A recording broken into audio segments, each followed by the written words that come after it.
The doors of the High Council chamber opened with a loud hiss. Everyone inside went silent as one figure walked in, limping, bleeding, armor cracked and smoking. His breathing was heavy, and one of his arms was wrapped in burned metal. His name was Kale, a soldier from the elite force that had been sent to Earth. He was the only one who came back. Every other soldier in his unit was either dead or missing. The fleet they traveled with was gone. Not destroyed, just erased. No signal, no trace. Only Kale Dot. He stopped in front of the council. Dozens of powerful leaders stared at him, some curious, some annoyed, others pretending to be calm, but shifting. Nervously in their chairs, Counselor Doric raised his voice. "Soldier Kale, what happened on Earth? Where is your team? Where is our fleet?" Kale's mouth was dry. His eyes were wide and empty, as if still seeing something terrible.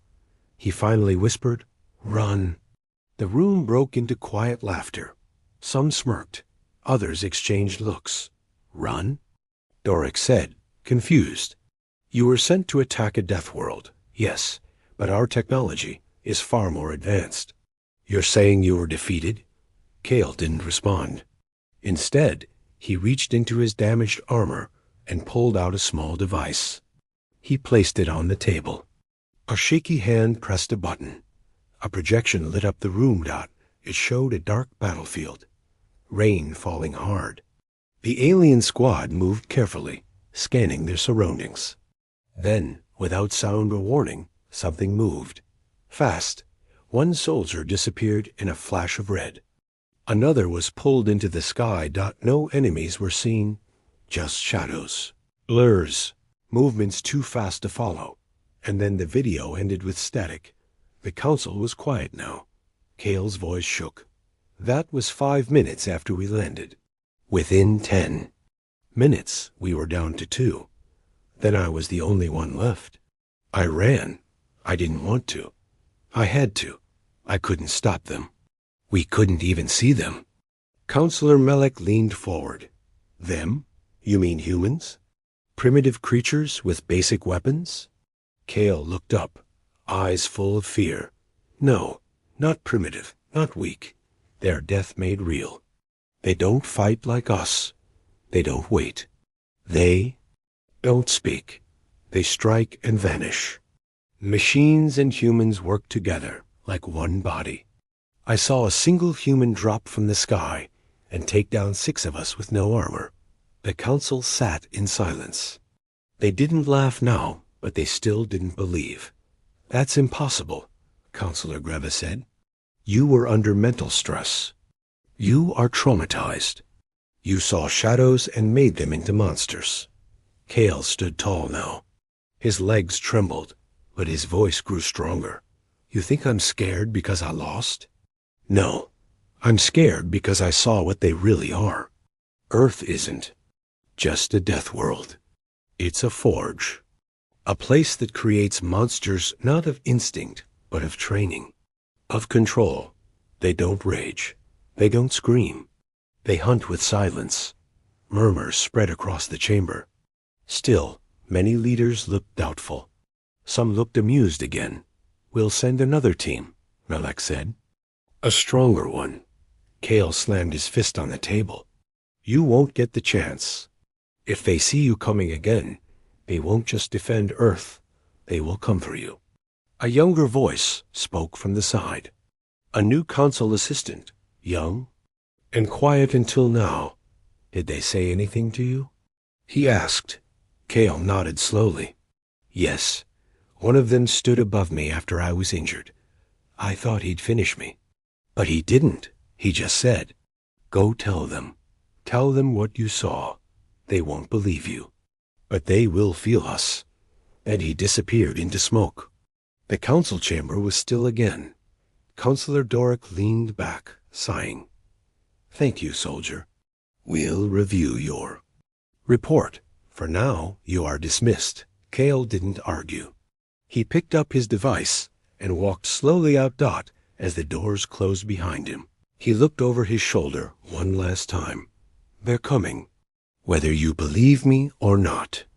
The doors hissed shut. Inside, the council returned to their usual routine. Debates, votes, dismissals. But no one noticed the human spy drone watching from above the chamber, ceiling already transmitting everything back to Earth.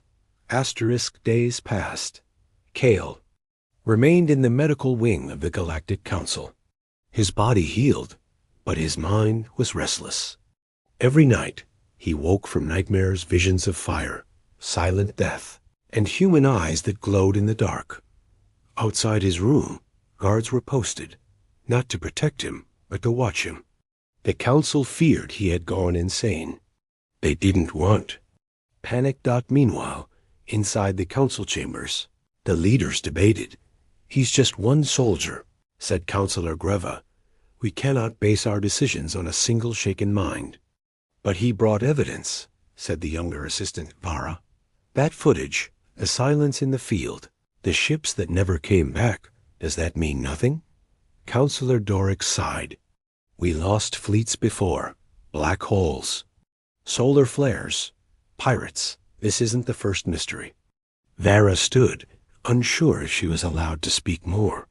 What if this time it isn't a mystery? What if it's a warning? The room remained quiet. Most leaders ignored her. Some whispered. But one old counselor, ancient and quiet, leaned forward. "Do not forget," he said softly, "that humans come from a planet where everything tries to kill them. They are shaped by fire, storms, beasts, and war. Their history is not of peace, but survival." Still, most dismissed the words. "Even if true," Greva replied, "we are many. We have more ships, more power. One world cannot challenge a galaxy." At that same moment, high above the Council star system, a small Terran probe floated unseen. It wasn't transmitting. It was listening, recording every word spoken in the chamber. In the medical wing, Kale sat alone, watching. The screen on the wall. News broadcasts played, showing calm streets, open markets, and ships docking at trade ports. Everything looked normal, but Kale knew better. Suddenly, the screen flickered. Static buzzed for a moment, and then a new image appeared, a black screen with red letters. "We heard them." Kale froze. "We let you speak." His heart raced. "Now we prepare." Then the screen returned to normal. No one else saw it. No alarms went off. No one came running. Kale stood up and rushed to the guard outside. "Did you see that? The message on the screen?" The guard frowned. "What message?" "It's just news." Kale looked back. Everything was normal again. "I'm not mad," he said. "They're watching. They know what you're planning." The guard laughed. "You've been through too much. Rest. Don't worry, humans won't come here." But Kale didn't sleep that night. Elsewhere, in the shadow of a quiet moon near the Terran border, a galactic surveillance outpost tried to scan Earth again. As the signal reached Earth's space, it vanished. The system fried instantly. Screens went black. Every backup system failed. And in the darkness of space, a message appeared on one broken monitor. "Your curiosity ends here." The next day, the Council received a report. One surveillance base destroyed. Cause unknown. No life signs. No black box recovered. Again, they blamed natural causes. A system error. Old equipment. But Vara, the young assistant, had doubts. She returned to the medical wing and found Kale staring at a blank screen. "You were right, weren't you?" she whispered. Kale nodded slowly. "They're already moving," he said, "but not with ships." "Not yet. They're listening, waiting." Vara leaned closer. "What should we do?" Kale looked at her, eyes tired but certain. "Send a warning to the outer colonies. Lock down the borders. Tell the mining worlds to hide. Tell the scientists to stop spying on Earth." She hesitated. "The Council will never approve it." Then, "Don't ask," he said. Just do it, before it's too late. Vara stood frozen. She was just an assistant. But something inside her believed him. She turned to leave. Behind her, Kale added one last thing. Tell them. The humans are already among us. Vara didn't wait. She left the council building in the middle of the night. Her heart pounded as she snuck into the private communications center. Only council-level staff had access, but her clearance as an assistant gave her just enough permission. She sat at the console and typed fast. Her fingers trembled. This is Vara, assistant to the council. Send a silent warning to all border colonies. Avoid Earth's region. Shut down scans. Change patrol routes. Humans may be watching. She didn't know if anyone would listen, but she sent it anyway. Then she wiped the message log and walked out like nothing had happened. High above the main planet, in deep space, something moved silently. A ship that had no name, no heat trail, no registration. It was Terran Black Ops, a kind of ship the galaxy had only heard rumors about. No one spoke. There were only 10 humans on board, each dressed in black armor with no symbols. No lights, only silence. One of them stood by a large viewing screen, watching the council world slowly rotate below. He spoke just 2 words. Begin scan. Green lines crossed the screen. Dozens of alien ships lit up defense fleets, patrols, cargo traffic. The human agent nodded. All blind. They don't even know we're here. Back on the planet, Counselor Greva was drinking a warm herbal mix. In his garden, when the sky above flickered. It lasted less than half a second. A shimmer-like space had blinked. He stared at the sky, confused. A moment later, one of his personal drones dropped from the air, its systems completely fried. He called for technicians. They checked the drone and frowned. No mechanical damage. One said, no outside interference. It's like it stopped existing for a moment. Greva laughed. Nonsense. Get me a new one. But something cold passed through him. A feeling he hadn't felt in years. In the underground chamber of the Council's Defense Ministry, 3 generals gathered. They had received Vara's secret message, but none of them took it seriously. This is what happens when you let children. Near high security, one general said. Another replied, we have full control of our borders. If humans try something, we'll see them before they arrive. They didn't know the Terran ship was already inside their system. Watching. Listening. In the council's medical wing. Kale sat by the window. He didn't sleep. He didn't move.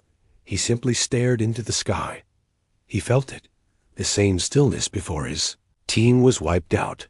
The same cold pressure. Like something watching from the dark. Then he saw it.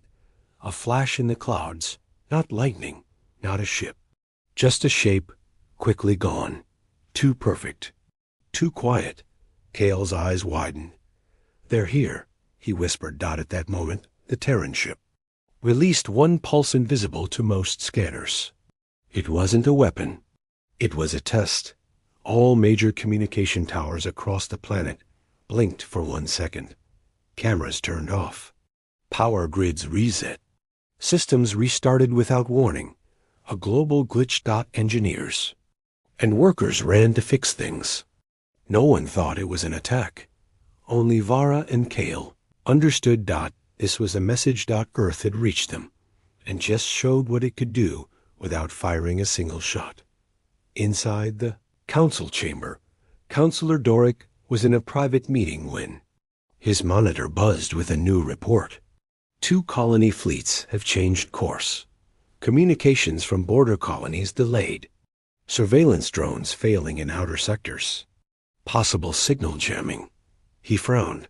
What is this? His aide replied, we don't know. But many of our systems are failing at the same time. Doric didn't speak for a while. Then he remembered Kale's words. They don't scream. They hunt with silence. Far above the world, the Terran commander gave his final report. Face. One complete. They're blind. Shall we begin phase 2? The officer at his side shook his head. Not yet. Let them feel fear. Let them believe they're safe. He turned to the screen, where the council world spun below. They ignored the survivor. Let's see if they ignore what comes next. Asterisk. A soft alarm blinked inside the council's security control room. No sound. No siren. Just a red light. The officer on duty stared at his screen. All satellites above Zone 3 had gone dark. 3 communication hubs lost contact. Automated repair drones refused to launch. He tapped the screen. It didn't respond. He stood up. Confused. Is this a drill? Then the console shut down completely. In orbit. The Terran black ship moved closer. Still invisible. Still silent. Inside. The Terran commander gave the order. Phase 2. Disable orbital eyes. Without a sound, thin needles of data energy fired from the Terran ship. They weren't weapons. They were keys designed to unlock, twist, and melt. Through alien tech systems. Above the Council's homeworld, 25 military satellites blinked, then died, all at once. On the surface, Cale gripped the window frame tightly. He could feel it like thunder in his bones. The pressure, the shift in the sky. His instincts screamed at him. He opened the drawer beside his bed and pulled out his old tactical tablet. It was still connected to outer defense scanners from his time as a frontline commander. He powered it on. The map showed nothing at first. Then, suddenly, something appeared. One moving object. High orbit, no ID, no signal. No energy trail. Just there. Watching. Cale muttered, "They're starting." Inside the Council's main chamber, panic was starting to spread. We lost satellites in 7 regions. An officer shouted, "The solar relay stations are down too. Communications have dropped by 63%. Vara stepped forward. "It's them. This is what Cale warned us about." Counselor Doric's voice was hard. "This is cyber sabotage. Maybe pirates. Maybe an empire trying to scare us."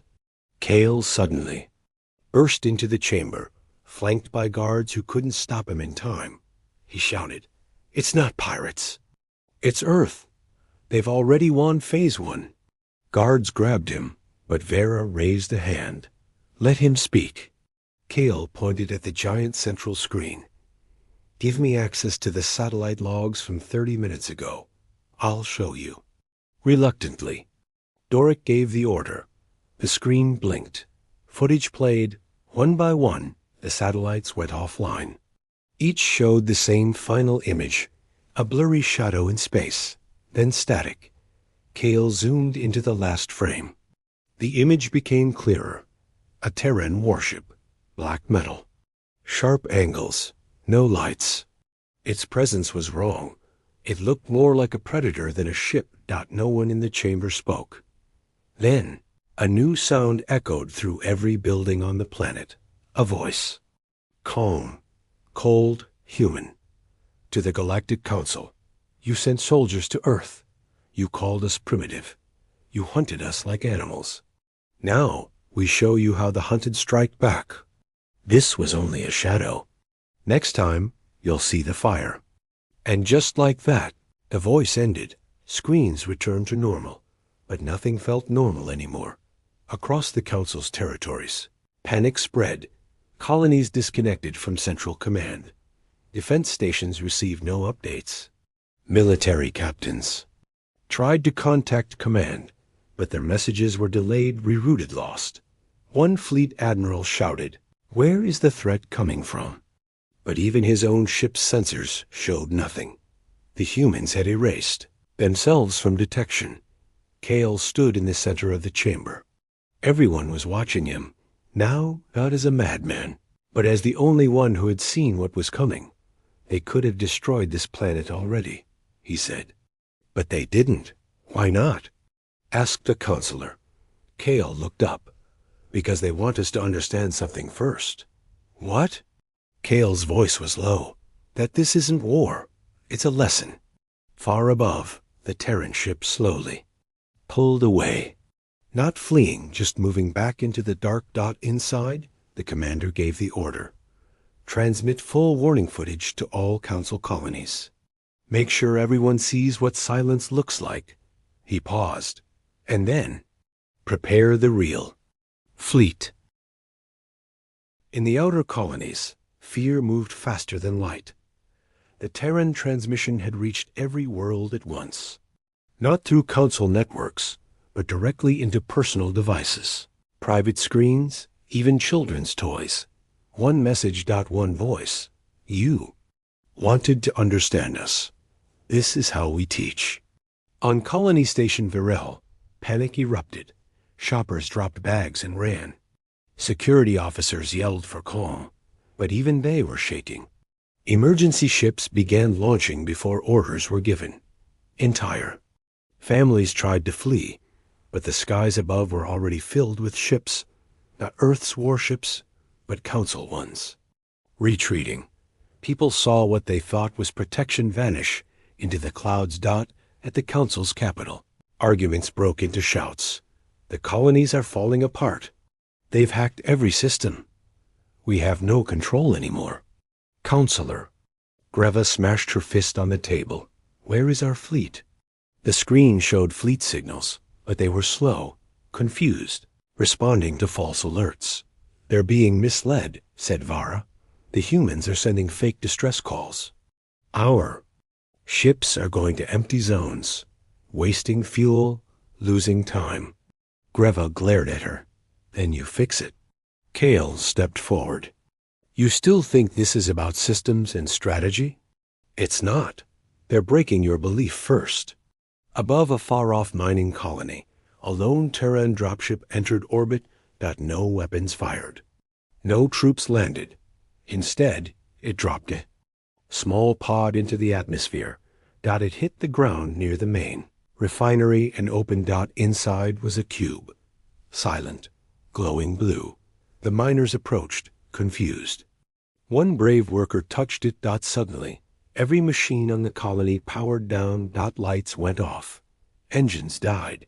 Tools froze. Then, every screen lit up with Earth's symbol, a single human eye, blinking once, and a sentence below. We saw what you did to Kale's team.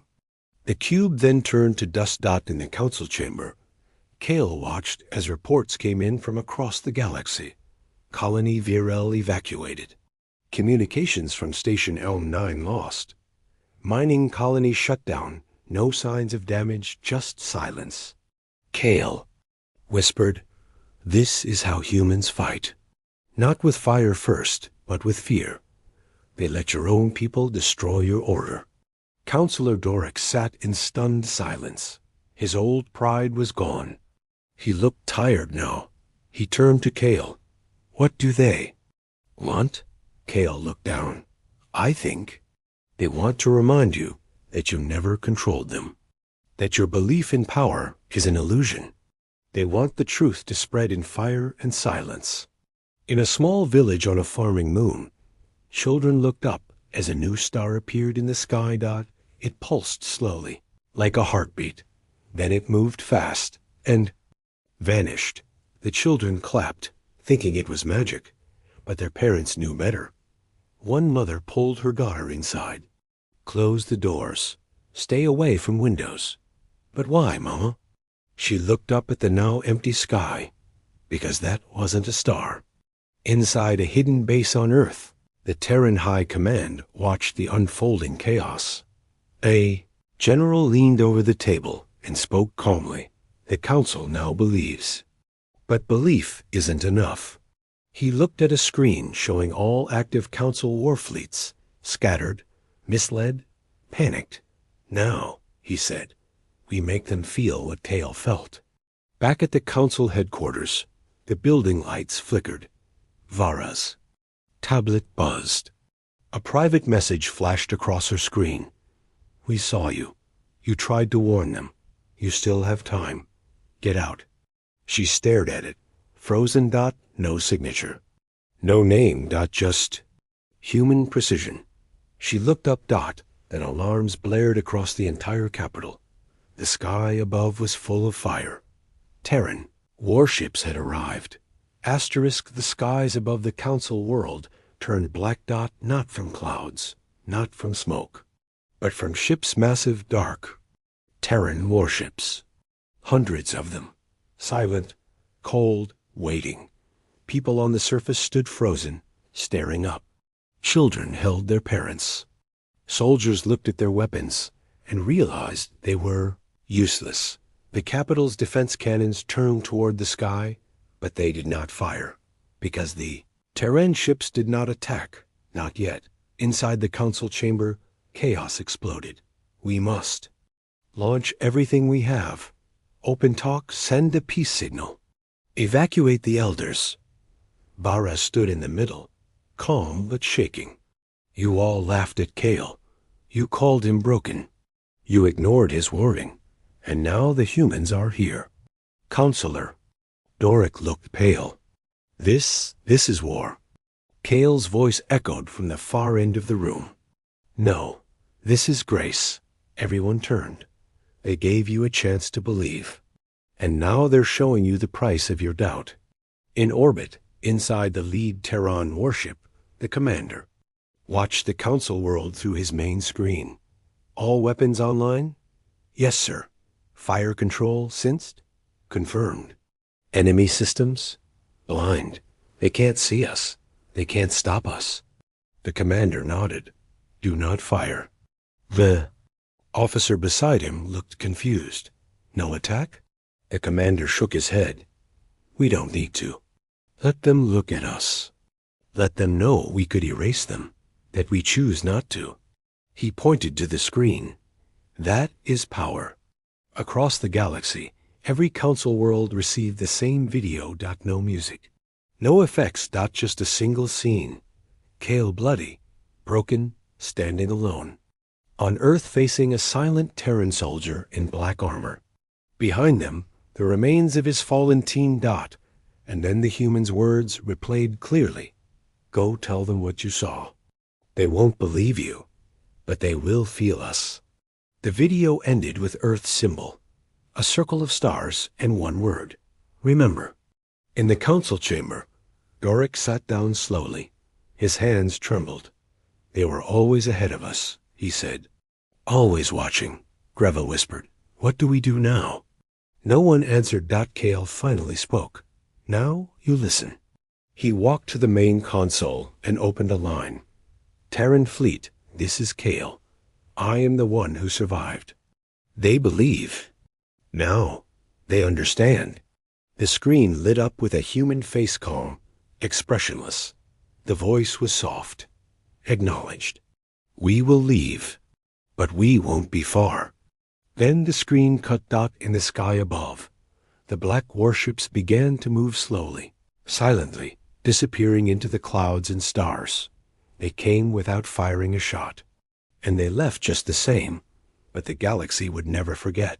The next day, Council passed an emergency declaration. No more missions near Earth. No spying. No fleets. No weapons. Officially, they called it a peace treaty. Unofficially, it was surrender. Kale stood outside the council building, looking at the stars. Vara walked up beside him. They listened to you. Finally. Kale didn't smile. They didn't believe because I told them. They believed because they were forced to see. He looked up again. They thought Earth was a backwater planet, a death world full of savages. But now they know. Earth is a mirror, and what they saw in it scared them.